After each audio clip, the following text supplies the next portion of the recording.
Good evening and welcome to everybody. It's a big achievement that we've got 50 groups from across Cambridge together and talking about the kind of city and the kind of vision that we want.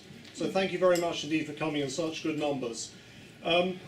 The issue that I look at is I look back 5 years ago and we didn't have very much money in Cambridge to make changes. So we were looking at simple road schemes, road extensions on places like Madingley Road, etc. And in the last 5 years, there have been massive changes. If you take, for example, technology, which is a subject that people in Cambridge care about, driverless cars, electric vehicles. I remember 5 years ago, people said it's in the distant future. Now people are talking about these things coming through in the next decade. So there's a huge change there. Another thing I would talk about is funding. And this is to do with James, who's here this evening. We had very little money 5 years ago. Since then, we've had 500 million quid from the City Deal scheme. And also there is a potential to raise billions of pounds for public-private finance. So the thing you should all be thinking is, we should be ambitious for our city because there is technology now and there is funding for what it is that we want to do. And I find it disappointing that we are still looking at white elephant schemes like the Camborne to Cambridge busway, which are old-fashioned, rather than actually going on to these bright new ideas. So tonight, James will hopefully have a chance to talk about his vision for tunnels, underground, etc. And there are other people who have similar ideas. And the only thing I would say, speaking personally as a campaigner for the Coton Corridor, is, James, we want you to be sort of the knight in shining armour. We want you to intervene with the City Deal. We don't want you to stand apart. We would like you to intervene. So I'll hand the microphone over to James. Yeah, there you are. Thanks. Well, thank you, Stephen. I feel as if a path has been trodden before. I do know a story, I'm sure you've all heard it, where a certain gentleman rode a donkey into Jerusalem and the palms were laid before him and he was a hero. Yet within a week he was crucified. Now, a Conservative talking in Cambridge at this moment in time is a dangerous thing, despite the message he may or may not put over. So please bear with me. By the way, I'm not comparing myself to the Messiah. I'm just a naughty boy. The need is obvious. If there wasn't a need, I don't think this hall would be full, and I've spoken in this hall twice before, and there's probably twice as many people here tonight as there has been when I've been here before. We all know the problems. We know the problems, how they are now. We know that we have a highly congested city without a quality public transport offer. We know that getting around the city is very, very difficult. But we also know that this is one of the most successful cities in the world. Stephen spoke of the changes in the last 5 years, and of course they are there and they're obvious to us.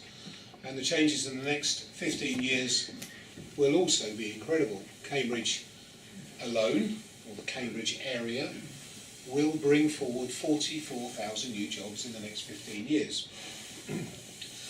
When you add to that the terrible problem of shortage of housing and the issue that we have with congestion, not just in the city but getting to and from our science parks, around the perimeter of Cambridge, it means that we have to look at things, I believe, in a radical way. Now, is it really radical? Are the suggestions that I'm making and others are making really radical?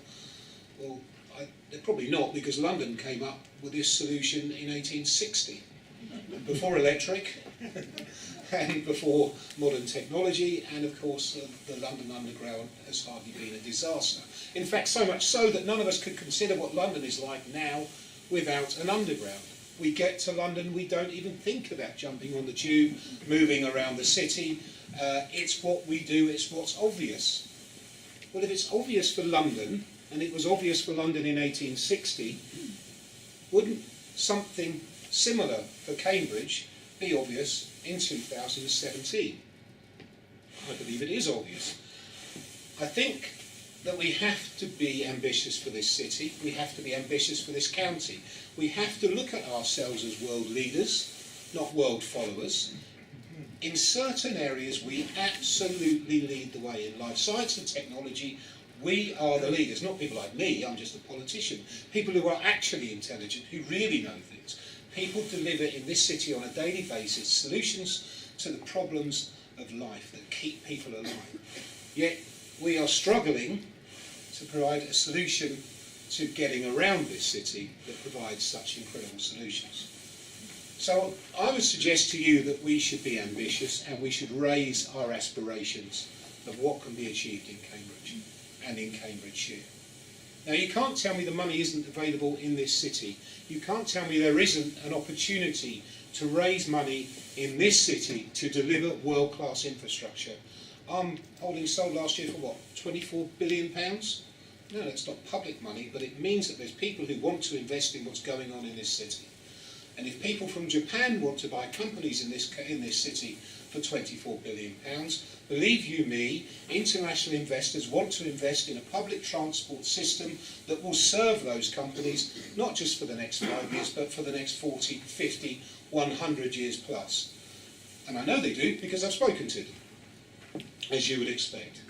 So, if we're looking at a solution for Cambridge, and I believe that light rail is the solution, I believe that underground is the solution, we also have to look at the housing problem that we have and how we solve that problem beyond the boundaries of the current city deal. And I'm not criticising the city deal, and I know you want me to lay into the city deal, I know you really do.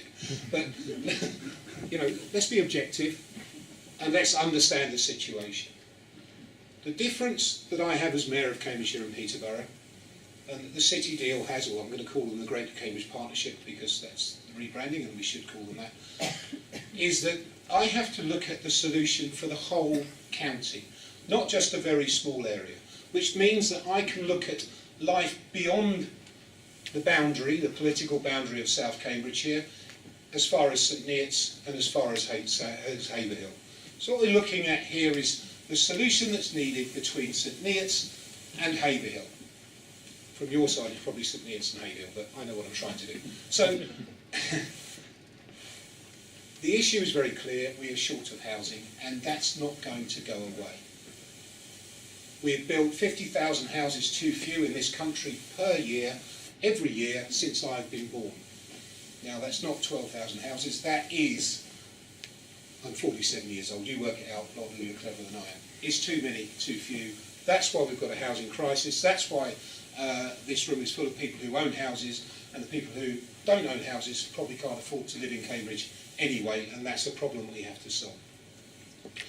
So in order to pay for an underground system beyond Cambridge that goes from St.Its to Camborne, St.Its to Haverhill, that calls in our major industrial parks, our science parks, we have to raise the finance, and the way to raise the finance is through housing delivery.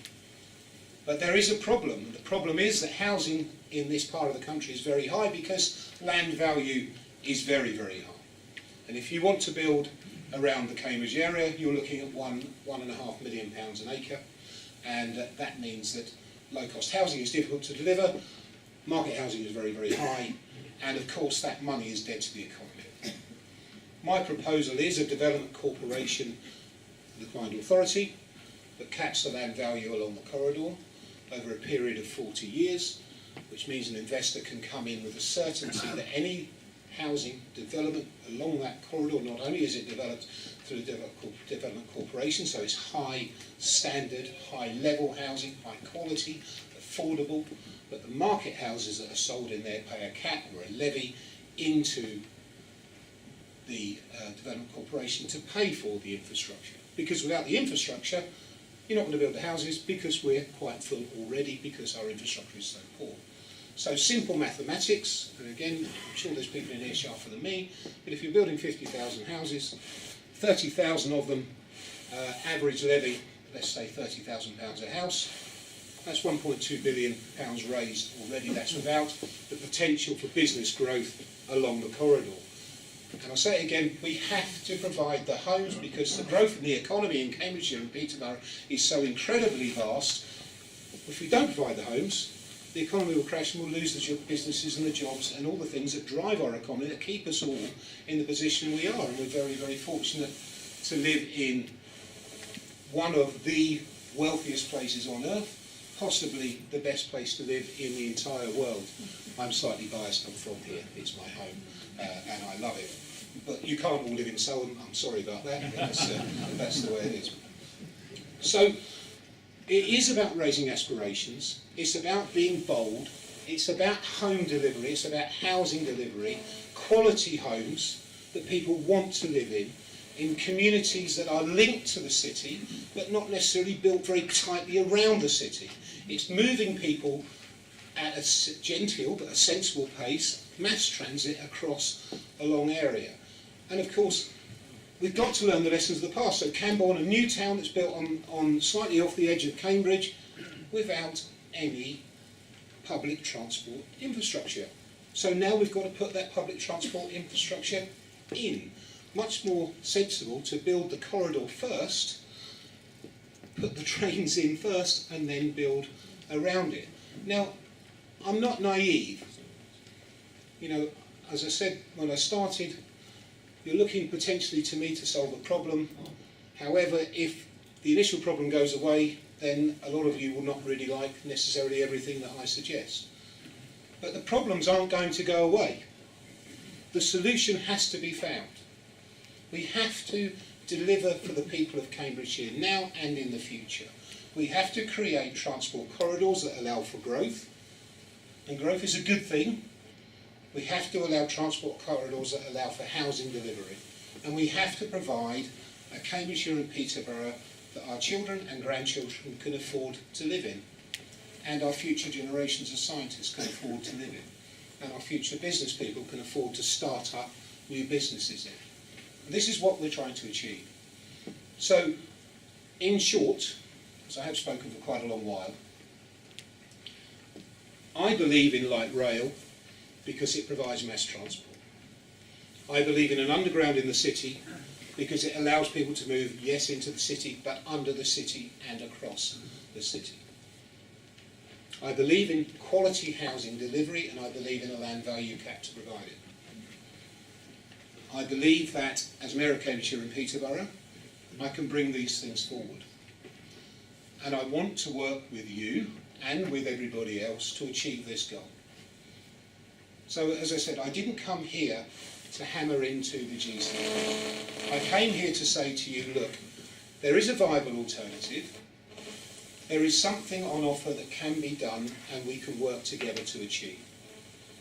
But please, please, please don't think I can make the problems go away, because I simply can't, because the economy and the growth of the economy in the south of the county is so vast and so quick that it's just not going to go away. We are a very, very successful county. Even our poorest bits in the north of the county are considerably more successful than most parts of the UK.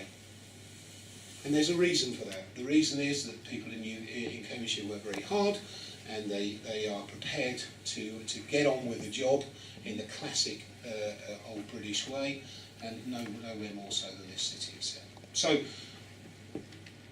here's the alternative. There isn't a vote on the busway until next June. We are looking at, currently in conjunction with the GCP, we are looking at alternatives to the busway. So, work with us. When the consultations come your way, look at what's right, what you believe is the right thing to do. And I believe that the right thing to do is to deliver a light rail for the south of the county. And I believe that's exactly where we will be by this time next year. Thank you.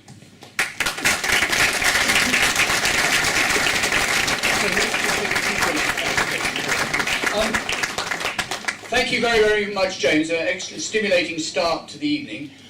We have points of clarification now for James. Only points of clarification. We don't want issue points or scoring points. That can come later. Just if there are anything he said which is unclear and you'd like him to clarify. Could you stand up and see if you can make your voice, project your voice? No, you can't. Okay. Yeah. GCP is the Greater Cambridge Partnership, Yeah. the new name for the city deal. Okay. Any other points? Yes, please. When you say work with us, can you be more specific, please? Well, I'm the Mayor of Cambridgeshire and Peterborough, and I'm the Chairman of the Combined Authority. So when I say work with us, but remember that Lewis Herbert is also a member of the Combined Authority, as well as the GCP, Chairman of GCP. Peter Topping, the leader of South Cambs, is a member of the Combined Authority as well. So when I say us, it is us. Thank you. Yeah, gentleman over there. Could you stand up and make your point? You mentioned a land value cap. How is that going to be achieved? Okay, so I have to go through government, and it has to have an act of parliament. So we are pushing buttons here that perhaps haven't been pressed in a very long while. But that's how, in short, that's how we achieve it. We get an act of parliament that gives the Combined Authority the ability to cap land value over infrastructure development areas. Thank you. And gentleman on the far side? Yes, Marcus Gearing, Councillor here for Newnham. You seem to be quite happy with the current consultation going ahead, but wouldn't it make more sense to wait until the light rail study is done and then start the more concrete planning process? Potentially yes, but you know, I'm not an island. There are other political issues, and those people who live in South Cambs will be aware of the local plan that needs to be fed through the system as well. So we have to work in conjunction with other issues that are surrounding the current issue. So I can see what you're saying, but there is a local plan that needs to be fed into the system. Thank you. Gentleman here? Something had a hand. Could you explain to us, because your position is new, I mean, what actually are your powers and what are the responsibilities, and how does that relate to everyone? Who is the ultimate decision maker in this thing? Okay, so the decision on this, we are working on with government on who is actually in charge of transport and infrastructure in Cambridgeshire and Peterborough, but the remit from government for the Combined Authority was that the Combined Authority was in charge of transport and infrastructure on, in the Cambridgeshire and Peterborough area. Okay. And lady here? Hi, you said that the pressures of land costs were going to make delivery of affordable housing difficult. Do you have anything in the plan that would address that? Do you hear at the back of the room okay? Fine. Okay, well, yes, because land value cap would address the problem of land costs. So let me just give you a quick example. I've stolen this. So there's no new ideas, by the way. You know, I'm not somebody who's coming up with these things straight off the top of my head, but in East Cambs, and Rod and I discussed this ad infinitum during our campaign, we have led on Community Land Trust. The Community Land Trust in Streatham has provided 33% affordable homes. Because it was working in conjunction with the landowner, it was Peterhouse College in Cambridge, the landowner received around 10 times the value of agricultural land as their partnership. So if we were to take that model and suggest that a partner landowner in a land cap, not necessarily be a partner, they may be forced more, but a partner value in a land cap was getting around 10 times agricultural value, which is around £8,000 to £10,000 an acre, so £80,000 to £100,000 an acre, rather than £1 to £1.5 million an acre. You can see that not only is it easier to provide affordable housing because the land value is much, much lower, but also you're not relying necessarily on 3 or 4 national builders who can afford to build out large-scale housing schemes. Local builders, without the ability to borrow so much money, will be able to go in and develop housing schemes because they're buying at a tenth of the price of that. Thank you, James. A gentleman back here, another one over here. So this guy. Thank you. Fascinating explanation, but where do ordinary, poorer and lower paid people fit into this? And in particular, when you say affordable, do you mean social housing, which seems to me to be the key issue for the whole? Okay, so I think we have to look at it in several ways. So yes, social housing. Of course, there are current provisos that we have a certain amount of social housing for all developments. But I would also say to you that, of course, we have to provide social housing for those of the poorest in society. But I would also say to you that we have very, very high employment across the whole of Cambridgeshire, under 1.5% in the south of the county. So, in actual fact, providing houses for people who are in work but can't afford to buy a home, I think is a huge, huge problem. And I'll use myself as an example.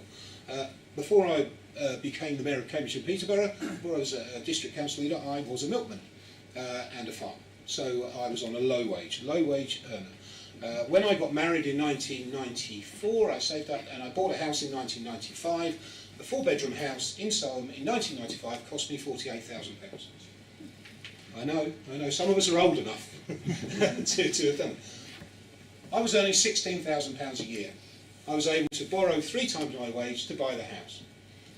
It wasn't because I was rich that I was able to buy a house, it's because I was very fortunate that I was just in the market after the crash of the 1990s and before the house prices went up. But it shouldn't be just because I was lucky that I was able to buy a house. Everybody should have that opportunity. As I say, I was a low-paid worker and I was able to afford to buy my home.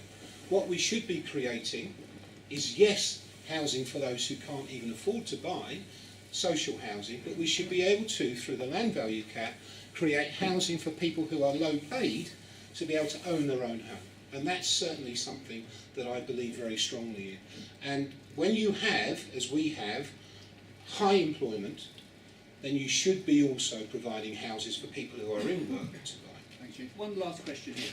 Could you actually put a figure on your Could you stand up? Sorry. Sorry, could you actually put a figure on your definition of affordable housing? Is it 20% market value or 80%? Because I think it's But I don't think that the ultimate thing is, in the housing market, you have to provide for the whole market. And what is affordable, sir? You know, what is affordable to you, or what's it? I mean, there isn't an actual. I can't give you a figure. You find it as 80% of market value, which for most people here. I don't agree with that. But what I would say to you, sir, is that. Well, look. What I will say to you is the cost of building a house in Cambridge or in surrounding Cambridge is exactly the same as building a house in Peterborough or the surrounding areas of Peterborough. Yet a 3-bedroom semi-detached house in Whittlesea, just outside Peterborough, will cost you in the region of £150,000. Now, to a working couple, £150,000 for a family home is an affordable amount of money. It might be a bit of a pinch, but it's an affordable amount of money. That house would cost exactly the same to build here. The difference is the value of the land. If we can take away the value of the land problem, then we can potentially solve the problem of house prices. So I don't want to get caught into 80% of this or 90%. I want people who are earning £16,000 or £18,000 a year to be able to have the chance to get on the housing register, on the housing market. I don't think that that's an ambition that shouldn't be fulfilled. Thank you very much, James. That's great.